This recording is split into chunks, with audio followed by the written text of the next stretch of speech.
So hello friends, welcome to channel SC pharma. तो आज का जो हमारा टॉपिक होने वाला है वो है जेंटामाइसिन इंजेक्शन को लेके होने वाला है।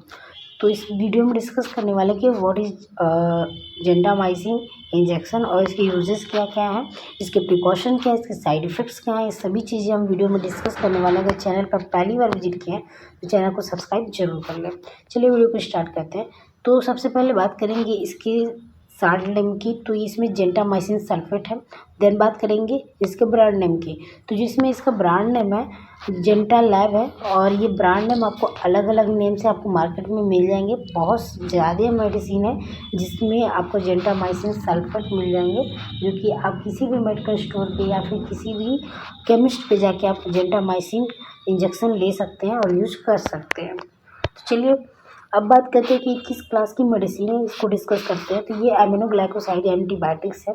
तो gentamicin belongs to the class of medicine known as aminoglycoside antibiotics. तो ये एमिनोग्लाइकोसाइड्स एंटीबायोटिक्स है इस क्लास का कैटेगरी का। इसकी जो कैटेगरी है वो एमिनोग्लाइकोसाइड एंटीबायोटिक्स है। तो जो स्टूडेंट जो हैं, जो प्रैक्टिस स्टूडेंट है, जो मेडिकल के छात्र हैं, उनके लिए उनको ये याद रखना जरूरी है।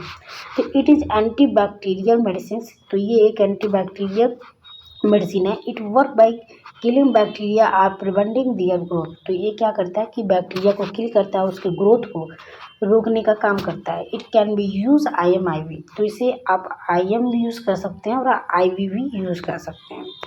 तो चलिए नेक्स्ट देखते हैं, इसकी यूजेस की बात करते हैं। तो अब यूज़र्स की बात करते हैं इसमें। तो सबसे पहले इसका जो यूज़ है ब्लड इन्फेक्शन, जिसको सेप्टिसीमिया बोलते हैं। तो ब्लड इन्फेक्शन को सेप्टिसीमिया बोलते हैं। तो इसका अगर आपको ब्लड इन्फेक्शन है या फिर आपके ब्लड में कोई इन्फेक्शन है तो जेंटामाइसिन इंजेक्शन भी आप दे सकते हैं। या फिर आपको infection of the membrane surrounding the brain and spinal cords, अगर आपके ब्रेन में या फिर स्पाइनल कॉर्ड से रिलेटेड कोई आपको इन्फेक्शन है या फिर संक्रमण है तो आप इसका यूज कर सकते हैं। साथ ही साथ UTI इन्फेक्शन, जिसको यूरिनरी ट्रैक्ट इन्फेक्शन बोलते हैं, उसकी यूज़ भी कर सकते हैं। लंग्स इन्फेक्शन, जिसमें आपको निमोनिया इत्यादि जो है इसके इन्फेक्शन में आप यूज कर सकते हैं। देन नेक्स्ट यूजेस है आपके जो है कि इन्फेक्शन ऑफ द गैस्ट्रोइंटेस्टाइनल, जिसको GI ट्रैक्ट इन्फेक्शन बोलते हैं, तो इसके ट्रीटमेंट में भी आप यूज़ कर सकते हैं। Skin infection including several Burns, आप स्किन इन्फेक्शन में भी यूज़ कर सकते हैं। अगर आपके स्किन पे कहीं आपको इन्फेक्शन या फिर जल गया है तो उसके दौरान आपको कोई इन्फेक्शन हो गया है तो जेंटामाइसिन इंजेक्शन का यूज कर सकते हैं।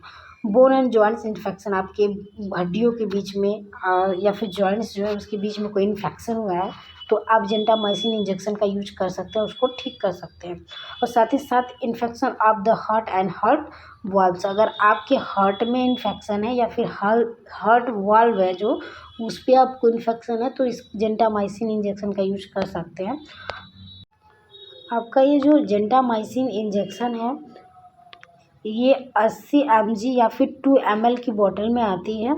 और इसका जो यूजेस है वो सभी चीज़ें तो मैं आपको डिस्कस करूँ, लेकिन इसके बात करूँ जेंटामाइसिन की तो ये 80 mg या फिर 2 ml के इंजेक्शन में आती है। और आप इसके यूजेस इसके बॉटल पे ही दे सकते हैं, जो कि ये आपको लिखा पड़ा है इसमें कि आप फॉर IM और IV use must be dilute for IV use. तो आप सबसे ज़्यादा अगर डाइल्यूट फॉर्म IV यूज़ करेंगे तो काफ़ी अच्छा रिस्पॉन्स देने वाला है।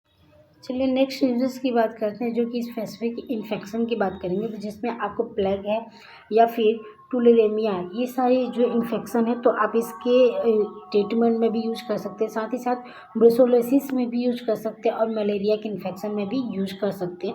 अब यूजुअली देखेंगे जिनको मलेरिया में ज़्यादा इन्फेक्शन है तो उनको जेंटामाइसिन यूज़ किया जाता है। जेंटामाइसिन एक सपोर्टिव मेडिसिन है या फिर सपोर्टिव इंजेक्शन के रूप में दिया जाता है, जो कि आपकी जो डिजीज़ है उसमें कुछ मेडिसिन तो चलती हैं लेकिन उसके साथ साथ इसको आपकी सपोर्टिव मेडिसिन में जेंटामाइसिन दिया जाता है, ताकि जो आपकी जो मेडिसिन है उनकी पावर बढ़ जाए और आपको जल्दी आराम मिल जाए या फिर आपकी डिजीज़ जल्दी से ठीक हो जाए। अब बात करते हैं साइड इफ़ेक्ट्स की बात करते हैं। तो इसमें आपको अगर आप इस इंजेक्शन का यूज़ करते हैं तो आपको एलर्जी रिएक्शन देखने को मिल सकती है, या फिर हियरिंग प्रॉब्लम जैसे कान में समस्या या फिर सुनने में भी थोड़ी बहुत प्रॉब्लम देखने को मिल सकती है, या फिर किडनी प्रॉब्लम भी देखने को मिल सकती है। साथ ही साथ आपको न्यूरोलॉजिकल प्रॉब्लम्स भी देखने को मिल सकती है। लेकिन इससे अगर कोई साइड इफ़ेक्ट आपको शो करता है तो सबसे पहले मेडिसिन को लेना बंद करें, या फिर आप इंजेक्शन के रूप में ले रहे हैं तो उसको लेना बंद कर दें और अपने डॉक्टर से संपर्क करें। लेकिन आप जेंटामाइसिन अगर आपको डॉक्टर दे रहे हैं, अगर आपको पता है कि आपको जेंटामाइसिन इंजेक्शन से या फिर जेंटामाइसिन साल्ट से आपको प्रॉब्लम है, या फिर कोई आपको ज़्यादा एलर्जी है, तो आप सबसे पहले अपने डॉक्टर को ज़रूर बताएं कि मुझे जेंटामाइसिन साल्ट से एलर्जी है, तो वो आपको इस सपोर्टिव मेडिसिन को छोड़ के आपको अदर कोई मेडिसिन ज़रूर देंगे।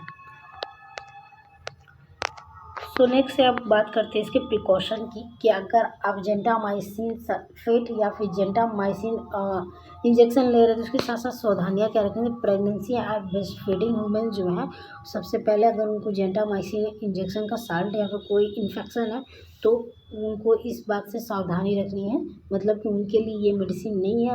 आप अपने डॉक्टर या गायनोलॉजिस्ट से बोले, वो आपको अलग मेडिसिन देंगे।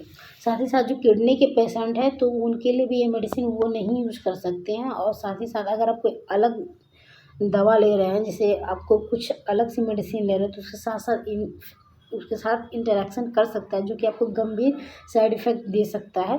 तो आप जेंटामाइसिन यूज करने से पहले अपने डॉक्टर से सलाह ज़रूर लें। यह ध्यान रखें कि खुद से सेवन ना करें। Thank you for watching. मिलते हैं नेक्स्ट वीडियो में। तो चैनल को जरूर सब्सक्राइब कर दीजिए, बेल आइकन को प्रेस कर दीजिए। Thank you.